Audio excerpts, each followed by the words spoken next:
अपन ने रिलेशन के बहुत सारे टाइप पढ़ लिए थे पिछले वाले वीडियो में। रिफ्लेक्सिव या स्वतंत्र, सममित या ट्रांजिटिव पढ़ाई था अपन ने। अब उसके अपन कुछ एग्जाम्पल भी मैंने उस दिन आपको ट्राई किए थे। आज अपन एक क्वेश्चन लेके आए, अपन इसे सॉल्व करेंगे अच्छे से। मैंने आपको बताया भी था कि जैसे सेट को या रिलेशन को अपन लिखते थे, दो तरीके थे मेरे पास लिखने के। उसको क्या क्या था लिखने के दो तरीके? एक तो टेबल की फॉर्म थी, एक डेफिनेशन की फॉर्म थी। यानी अपन बोले तो तालिका रूप था एक, या सारणीबद्ध रूप था, या एक था परिभाषित रूप। दो तरीके थे मेरे पास। इस क्वेश्चन में क्या है कि इसे परिभाषित रूप में लिखा गया है। कैसे? या डेफिनेशन फॉर्म में। तो क्या लिखा है? सिद्ध कीजिए कि समुच्चय a बराबर x बिलोंग्स टू z। इसको अपन मैंने बोल ही दिया आपसे, इस प्रकार है कि पढ़ते हैं इन दो बिंदुओं को अपन। इस प्रकार है कि यहाँ पे देखो इस इंटरवल की फॉर्म में अंतराल जो मैंने आपको बताया था, तो देखो यहाँ पे क्या बताया है कि x का मान होगा वो कहां से कहां तक होगा कि 0 से 12 तक के बीच में होगा। अब रिलेशन कैसा है इसमें, संबंध कैसा है कि a और b की वैल्यू ऐसी ली जाएंगी जिनमें क्या होगा, a का मान b के बराबर होगा। क्या लिखा है इसमें? a का मान b के बराबर होगा। तो अपन को इसको क्या क्या दिखाना है कि स्वतुल्य है, सममित है और संक्रामक है। इंग्लिश में क्या लिखा है? Prove that a set A equal to set लिखा है x belongs to z। z का मतलब होता है आपके पास इंटीजर या हिंदी में अपन बोले तो पूर्णांक। अब पूर्णांक संख्याएं कहां से स्टार्ट होती हैं? 0 से लेकर के इन्फिनिटी तक। नंबर सिस्टम के बारे में मेरी पहली वाली वीडियो है, आप उसे देखिए, उसमें सब लिखा है। अब रिलेशन कैसा है इसमें कि relation r equal a, b, यानी ऑर्डर्ड पेयर या क्रमित युग्म के रूप में जो एलिमेंट लिखे गए थे वो कैसे थे कि a की वैल्यू b के बराबर थी। कैसे है और कैसा अपन को इसको प्रूव करना है कि ये मुझे प्रूव करना है ये रिफ्लेक्सिव हो, सिमेट्रिक हो और ट्रांजिटिव। अगर मुझे ये लेके आना है तो देख रहे हो आप, जैसे मैं इस सेट को लिखूं तो सेट ए वैसे लिखा जाएगा। अगर मैं इसे टेबल फॉर्म में लिखूं तो कैसे लिखूंगा कि एलिमेंटों की वैल्यू 0, 1, 2, 3, 4, 5, 6, 7, 8, 9, 10, 11 और 12 ऐसे लिखी जाएगी। अब आप देख रहे हो अगर मैं इसका कार्टेशियन प्रोडक्ट करूंगा तो इसके 12 हो गए और 12 उसके भी आएंगे, तो कितने हो जाएंगे? 144। और 144 इस बोर्ड पे अभी संभव नहीं है लिखना क्योंकि काफी बड़ा हो जाएगा। इसलिए अपन इसको तालिका रूप में ना करते हुए इसे अपन क्या करें, डेफिनेशन फॉर्म में करेंगे। या अपन बोले, आप देख रहे हो इसमें जो रिलेशन लिया गया उसमें एलिमेंट कैसे ली गई, ए और बी की वैल्यू एक दूसरे के बराबर ली गई है, उसके सिवा और किसी को नहीं लिया गया। यानी अगर इस रिलेशन को अपन लोग लिखें r इक्वल तो 0, 0 बराबर रहेंगे, 1, 1, 2, 2। इस रिलेशन को मैंने क्या इस तालिका रूप में लिख लिया, 3, 3, 4, 4, 5, 5, 6, 6, 7, 7 और 8, 8, 9, 9 और 10, 10 और क्या 11, 11 और 12। क्लियर? अब इसे स्वतुल्य दिखाना है, रिफ्लेक्सिव और रिफ्लेक्सिव और रिफ्लेक्सिव या स्वतुल्य के लिए। और रिफ्लेक्सिव या स्वतुल्य के लिए स्वतुल्य की क्या कंडीशन थी अपने पास, जो मैंने डेफिनेशन में आप लोगों को बताया था। उसमें मैंने आपको क्या बताया था कि अगर मैं स्वतुल्य लेके आऊंगा तो स्वतुल्य में क्या होगा, ओनली फॉर जो सेट है मेरे पास उसके वही कंटेंट को रखा जाएगा जिनमें वैल्यू, या अपन बोले उस सेट या उस समुच्चय के अवयवों क्रमिक युग्मों को रखा जाएगा जो केवल और केवल एक दूसरे के बराबर थे, और सभी को रखा जाएगा। सभी को रखा जाएगा तो सेट के अंदर कहां से कहां तक है कि 0 से 12 तक। कहां से कहां तक है? 0 से 12 तक। अब 0 से 12 तक है तो क्या रिलेशन के अंदर क्रमित युग्म या ऑर्डर्ड पेयर हैं वो 0 से 12 तक लिखे गए हैं कि नहीं? तो मैं देख रहा हूं मुझे पास से लिखे गए हैं, सब लिखे गए हैं बराबर। यानी अपन यहाँ पे लिख सके एक मतलब टेबल फॉर्म है ये, तो मेरे पास अपन देख रहे हैं सारे के सारे अपन लिख रहे हैं इसमें कि दिया गया, हम जान अपन लिख रहे हैं कि दिया गया संबंध क्रमिक युग्म के सारे मतलब ऑर्डर पेयर एक दूसरे के बराबर हैं, या अपन बोल रहे हैं कि A बिलोंग्स टू एक एलिमेंट मैंने मान लिया अपने मन से A belongs to A, A belongs to A, या अपन बोल रहे हैं कि A का मतलब ये है बिलोंग्स टू R। A का मतलब ये है कि जो एलिमेंट थे ना वो अब पूरों को लिखूंगा मैं, A की वैल्यू कहाँ से ली जा रही थी, सेट से, और सेट के एलिमेंट कौन से हैं, 4R, और इसमें एक शब्द जोड़ दिया जाएगा 4R। 4R क्यों जोड़ा गया है इसमें या प्रत्येक के लिए, 4R का मतलब ये था कि A की वैल्यू जो सेट था उसमें से सारे अवयवों को लिया जा रहा था। 4R का मतलब ये था, ये 4R है, 4R, या अपन बोले प्रत्येक के लिए। इसका मतलब क्या था कि जो एलिमेंट थे सेट के वो क्या है कि क्रमिक युग्म के फॉर्म में सारे के सारे एक दूसरे के बराबर थे। कैसे, A की वैल्यू B के बराबर है, यानी A इक्वल A, इस संबंध में दी गई है तो कि A की वैल्यू B के बराबर हो तो A का मान A के बराबर होता है, आप खुद जानते हो इस बात को। या मैं यहाँ से देखूं, इसमें आप देख रहे हो 0 की वैल्यू 0 के बराबर होती है, 1 की वैल्यू, यानी सारी वैल्यू जब एक दूसरे के बराबर होती है तो ये स्वतंत्र होगा कि नहीं होगा, तो अपन लिख देंगे 10 the relation R is a reflection, या अपन बोले अतः संबंध R स्वतुल्य है। अब इसके बाद क्या है, इसमें स्वतुल्य हो ही गया मेरा। अब बारी है सिमेट्रिक की। सिमेट्रिक के लिए क्या था,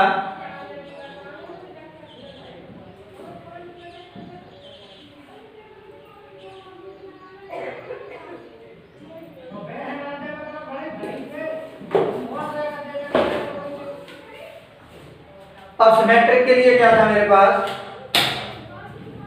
सिमेट्रिक के लिए मैंने आपको बताया था क्या कंटेंट था, जो डेफिनेशन अगर आपको याद है, अगर आपने देखा है प्रीवियस वीडियो में, उसमें मैंने बताया था, क्या बताया था, A भी बिलोंग्स टू R है तुम्हारे पास, तो क्या होना चाहिए, B बिलोंग्स टू R होना चाहिए। यानी अगर आपके पास सीधा दिया गया है तो उसका उल्टा होना आवश्यक है, अगर नहीं है तो फिर कंडीशन उल्ट नहीं होगी। तो आप देख रहे हो यहाँ पे, अगर आप किसी को भी लेकर के आओगे यहाँ पे, किसी को भी, तो आप देखोगे सभी की वैल्यू क्या है, एक दूसरे के बराबर है, और इनका उल्टा सबका मौजूद है। जैसे आपने 0 और 0 का अगर प्रतिसम्मित किया, मतलब उल्टा किया अगर इसका, या इनवर्स किया, तो 0 0 का उल्टा अगर आप करोगे तो क्या मिलेगा आपको, 0 0 ही मिलेगा। जब आपको 0 0 ही मिलेगा तो इस वजह से क्या होगा, सारे के सारे एलिमेंटों का प्रतिलोम इसमें उपस्थित है या दिया गया है। जब दिया गया है तो क्या होगा, अगर आप देखो यहाँ पे, अगर इस तरीके से लिख सकते हो डेफिनेट, A, B आपने जो एलिमेंट ले लिए, 4R करके आपने यहाँ पे लिख दिया, A, B belongs to A, तो यहाँ पे आपने क्या बता दिया, A इक्वल B हो गया है। दैट इम्प्लाई दैट करके जब A की वैल्यू B के बराबर है तो आप देख सकते हो, मैं इसे क्या करूँ, B की वैल्यू A के बराबर होगी तो लिख सकता हूँ, क्योंकि एक दूसरे के बराबर है। तो कॉमा करके फिर अब A और B पहले, अब B A हो गया तो ये क्या हो जाएगा, B, A belongs to R, thus the relation R is क्या हो जाएगा, सिमेट्रिक।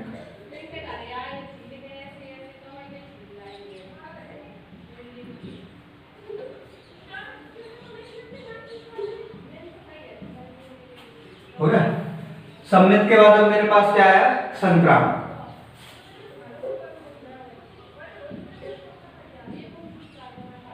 या ट्रांजिटिव। थोड़ा परेशानी हो रही होगी आप लोगों को, एक आध दो क्वेश्चन और करेंगे तो फिर अच्छे से हो जाएगा। संक्रामक के लिए आपके पास क्या डेफिनेशन थी, यदि आपके पास ए बी है और बी को सी भी है, या दोनों है तुम्हारे पास, तो फिर क्या होना चाहिए कि B को यहां से हटना पड़ेगा, फिर क्या आएगा आपके पास, AC आएगा। यदि आप देख रहे हो यहाँ पे A भी बिलोंग्स टू R है, फिर क्या करें अपन यहाँ पे, ए भी बिलोंग्स टू आर है आपके पास, कॉमा करके B C belongs to R है। For R A comma B comma C belongs to, कहाँ से एलिमेंट लिए गए, तीनों सेट से लिए गए। अब आप देख रहे हैं यहाँ पे क्या जो रिलेशन है उसके हिसाब से लिखोगे आप, तो इस क्रमित युग्म को ए बी, यहाँ पे देखो ए बी को क्या लिखा है, ए की वैल्यू बी के बराबर है, समीकरण नंबर 1 दे दिया आपने इसको। दूसरी वैल्यू बी सी, यानी बी की वैल्यू किसके बराबर है, सी के बराबर, समीकरण नंबर 2 दे दिया आपने इसको। अब इनका क्या किया आपने, कंपेयर किया, तो आप देख रहे हो दैट इंप्लाई दैट करके इक्वेशन से क्या निकल के आएगा, ए की वैल्यू सी के बराबर आएगी आपके निकल के।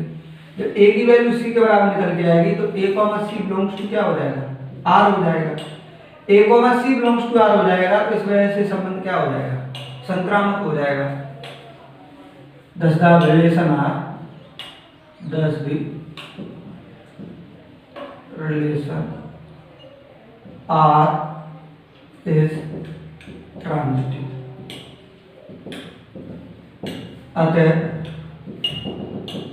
संबंध आ संक्रामक है। अपन एक और एग्जांपल लेते हैं, उसके बाद फिर अपन एक पिछला वाला क्वेश्चन किया था। अब ये नेक्स्ट क्वेश्चन है मेरे पास, इसमें क्या लिखा है, पहले मैं हिंदी बोल रहा हूँ फिर उसके बाद मैं इंग्लिश बोलूंगा। कि जांच कीजिए कि समुच्चय A बराबर 1 2 3 4 5 6 संबंध R में R इक्वल क्या लिखा गया, A को में भी इस प्रकार है कि B equal A plus 1, B equal A plus 1, यानी B की जो वैल्यू थी उसमें क्या था कि A का एक एलिमेंट जोड़ के एक्स्ट्रा रखा जाता है। इस तरीके के क्रमित रूपों को लिया गया, यानी जैसे B की वैल्यू A की वैल्यू 1 थी, जब B की वैल्यू क्या हो जाएगी, 2 हो जाएगी। Is defined as reflexive, symmetric and transitive. ये अपन बोले कि वह स्वतुल्य, सममित और संक्रामक है कि नहीं, ये क्लियर करना है मुझे इसमें। इंग्लिश में क्या, check whether what is set A पर 1 2 3 4 5 6 इस प्रकार परिभाषित है कि वह relation R A, B such that B equal A plus 1 is defined as reflexive, symmetric and transitive। आपने देखा था जो रिलेशन लिया जाता था वो सबसेट या पार्ट ऑफ दी सेट, वो मतलब जो रिलेशन लिया जाता है वो कहाँ से रहता है, उस सेट के ही अंडर रहता है, उससे आगे कहीं नहीं जाता। तो इसमें देखो क्या है कि एलिमेंट दिए गए हैं, अगर मैं इनका ऑर्डर पेयर बनाऊं, अगर मैं इसे एक इक्वेशन की फॉर्म में दे दूं कि v बराबर a प्लस 1 लिख दिया, समीकरण लिख दे दिया मैंने इसे। अब मैंने क्या किया, सेट के एक करके एलिमेंटों को पुट करना स्टार्ट किया। कि पुट किया, एक पर पहले मैंने 1 को पुट किया, क्लियर। जैसे मैं a की वैल्यू पुट करूंगा 1 इसमें, तो b की वैल्यू क्या आ जाएगी, 1 प्लस 1, यानी b की वैल्यू 2 आ जाएगी। फिर मैंने पुट किया, a की वैल्यू 2 पुट की, तो b की वैल्यू कितनी आ जाएगी, 2 प्लस 1, यानी b की वैल्यू फिर कितनी आ जाएगी, 3। फिर मैंने पुट किया a इक्वल 3 को, तो b की वैल्यू कितनी आएगी भाई, 3 प्लस 1, कॉमा करके b की वैल्यू भाई आपके पास आ गई 4। फिर पुट किया मैंने a इक्वल 4 को, a इक्वल 4 को पुट किया तो b की वैल्यू कितनी आ जाएगी, 4 प्लस 1, यानी b इक्वल आ जाएगा 5 आपके पास। फिर a की वैल्यू मैंने पुट किया, a की वैल्यू मैंने फिर 5 को पुट किया तो b की वैल्यू कितनी आ जाएगी, 5 प्लस 1, दैट इंप्लाइज b की वैल्यू कितनी आ जाएगी, 6। फिर आपके पास नंबर आया a इक्वल 6 का, तो b की वैल्यू कितनी आ जाएगी फिर आपके पास, 6 प्लस 1, b इक्वल कितना आ जाएगा, 7 इस सेट के अंदर है नहीं, तो इस वाले को तो नहीं ले सकते अपन, लेंगे तो केवल एंट्री। तो जो रिलेशन लिखा जाएगा वो क्या होगा, जब a की वैल्यू 1 थी तब b की वैल्यू कितनी निकल के आ रही थी आपके पास, 2। जब a की वैल्यू 2 थी, जब b की वैल्यू कितनी निकल के आ रही थी, 3 थी, जब कितनी निकल के आ रही थी, 4 थी, जब कितनी निकल के आ रही थी, 5, और 5 थी, जब कितनी वैल्यू निकल के आ रही थी उसकी, 6। अब इसमें मुझे क्या है, इसमें मुझे दिखाना है स्वतुल्य, सममित और संक्रामक है। स्वतुल्य की मैंने अभी आपको डेफिनेशन बताई थी थोड़ी देर पहले। स्वतुल्य में कैसे कंटेंट लिए जाते हैं, जो एक जैसे हैं, इफ एंड ओनली, केवल और केवल, यदि और केवल यदि। ये है तो ठीक है, नहीं तो उसमें कुछ है उससे मुझे कोई मतलब नहीं। तो जैसे मैंने यहाँ पर देखा, जो मेरे पास सेट था या समुच्चय था, उसके एलिमेंट क्या क्या थे, 1 2 3 4 5 6, यानी रिफ्लेक्सिव या सुतुल्य होता है उसमें क्या रहता है कि एक जैसे अवयव लिए जाते हैं। जब एक जैसे अवयव लिए जाते हैं तो क्या क्या लिया जाएगा, 1 1 हो सकता है, 2 2 हो सकता है, 3 3 हो सकता है, 4 4। मैं देख रहा हूँ यहाँ पर मुझे इनमें से एक भी नहीं मिल रहा। जब एक भी नहीं मिल रहा, अपन यहाँ पे लिखा 4 रिफ्लेक्सिव, 4 रिफ्लेक्सिव, या अपन स्वतुल्य के लिए, स्वतुल्य के लिए मैं देख रहा हूँ यहाँ से 1 1 1 1 नॉट बिलोंग्स टू आर, यानी आर के पास नहीं है। जब आर के पास नहीं है तो बस, और लेकिन 1 क्या है, सेट के पास तो है, तो सेट के पास 1 है, लेकिन रिलेशन के पास 1 1 नहीं है। जब रिलेशन के पास 1 1 नहीं है तो अतः आर स्वतुल्य नहीं। क्लियर? ये अपन 10 10 रिलेशन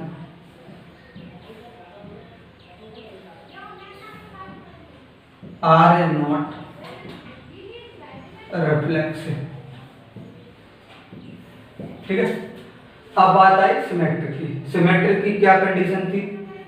सिमेट्रिक में आप तो जानते हो कि अगर आपके पास ए भी दिया गया तो बी ए का होना आवश्यक है। तो मैंने देखा यहाँ पे फोर सिमेट्रिक में, यहाँ पे मैं क्या कर दूं, फोर सिमेट्रिक। वीडियो को पॉज करके आप लिख लिया करो खुद ही।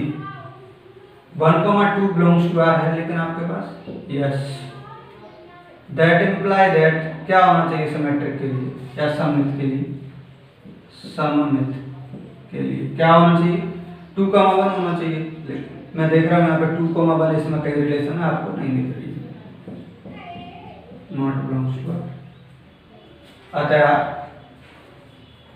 सममित नहीं, तो R is not symmetric. Clear? अब मेरे पास क्या है, ट्रांजिटिव की बात है या संक्रामक की। Four transitive,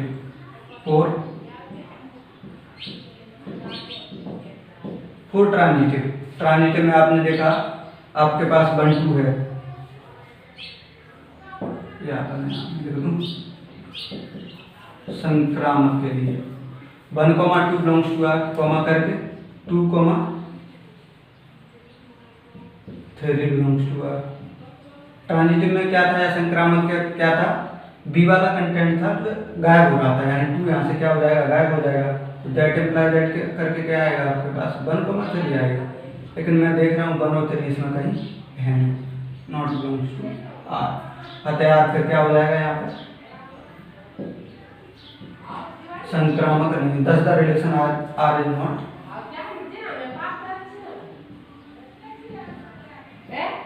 clear.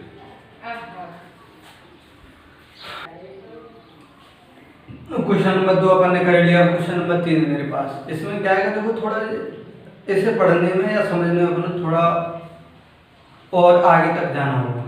आगे तक कैसे, जैसे कि मैंने पहले ही आपको फर्स्ट वीडियो तो कराया था, उसमें मैंने फर्स्ट वीडियो में ही आपको मैंने नंबर सिस्टम या संख्या पद्धति के बारे में बताया था थोड़ा बहुत। अगर आप उस वीडियो को देखोगे जब ही जा करके इस वीडियो में आपको आसानी हो सकती है। जैसे इसमें लिखा क्या है कि सिद्ध कीजिए कि आर, ये वाला आर और इस वाले आर का काफी अंतर है।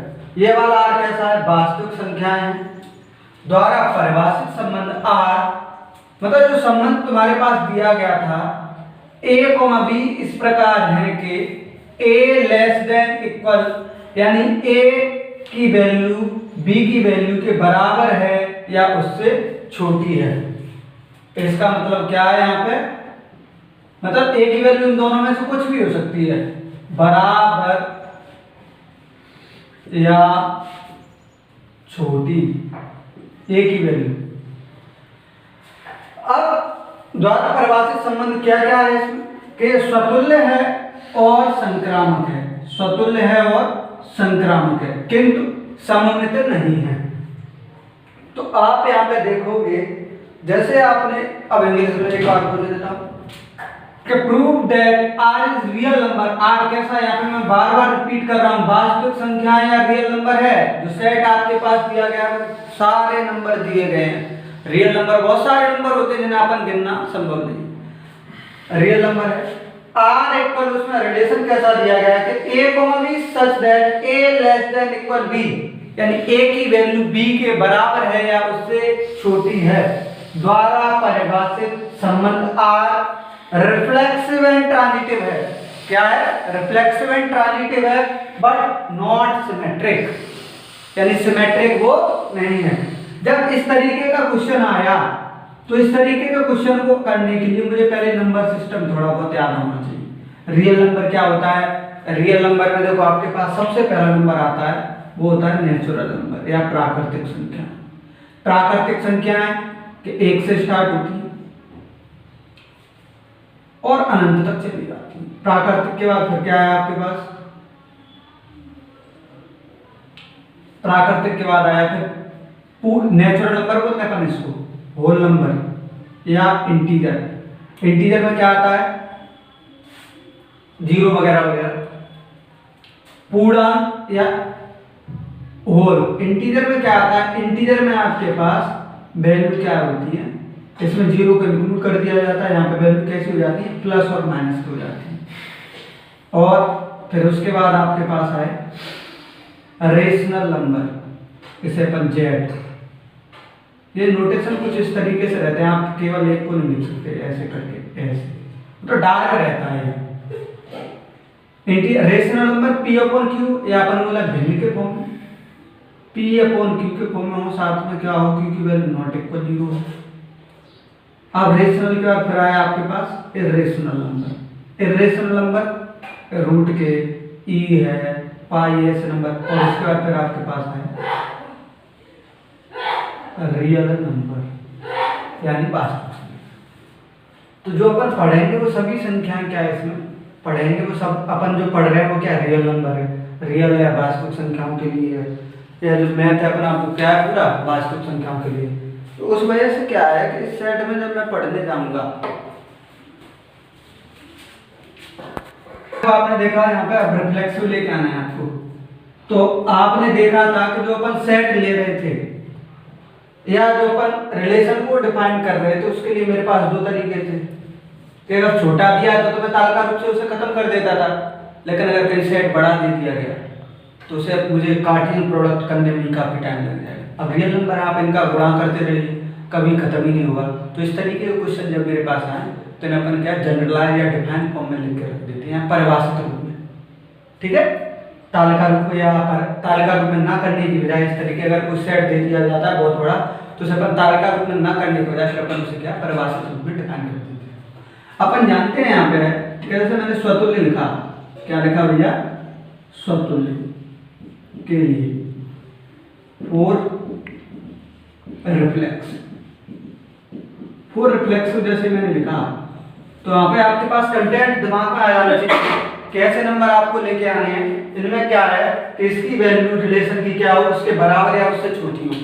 तो आप देख रहे हो कोई भी नंबर आप लेके आओगे वो स्वयं के कम से कम एक, यार देखो ये 2 बात लिखी गई है, या तो वैल्यू बराबर हो या छोटी हो। इसका क्या मतलब है कि कम से कम एक बात को संतुष्ट कर जाए, कम से कम एक बात को। जैसे आपने देखा कोई भी नंबर स्वयं के तो बराबर होता ही कम से कम, उससे छोटा तो नहीं हो सकता। कोई भी लेके आओ तो इसका मतलब क्या है? रिफ्लेक्सिव की कंडीशन सेटिस्फाई होगी या स्वतुल्य की, यानी कोई अब अगर आप every number is equal to itself, यानी कोई भी नंबर स्वयं के क्या होता है? बराबर होता है। अपन यहाँ पे लिख देंगे, हम जानते हैं कि कोई भी संख्या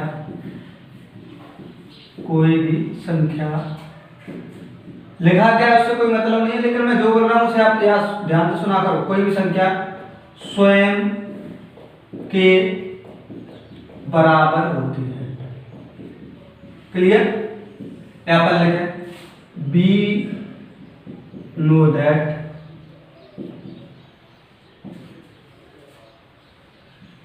any number is equal to itself। Clear? जब ये बात इसमें आ गई तो इससे फिर क्या मेरा काम ही खत्म हो गया। जैसे मैंने कोई एक एलिमेंट उठाई, रियल नंबर था ये, वास्तविक संख्या थी, क्लियर, रियल नंबर था। अब इसे अगर रिलेशन में आप देख रखना भी चाहोगे तो क्या करोगे, ए बिलोंग्स टू वन लिखोगे। रिलेशन में भी लिखना चाहोगे तो क्या करोगे, ए लेस देन इक्वल ए लिखोगे आप, यानी ए की वैल्यू के बराबर तो रहेगी। तो अपन क्या बोल देंगे कि आर इज रिफ्लेक्सिव, यानी अतः आर स्वतुल्य है। सममित के लिए फोर सिमेट्रिक के लिए, फोर सिमेट्रिक में मेरे पास क्या रहेगा, आप जानते हो कि एलिमेंट लिए जाएंगे।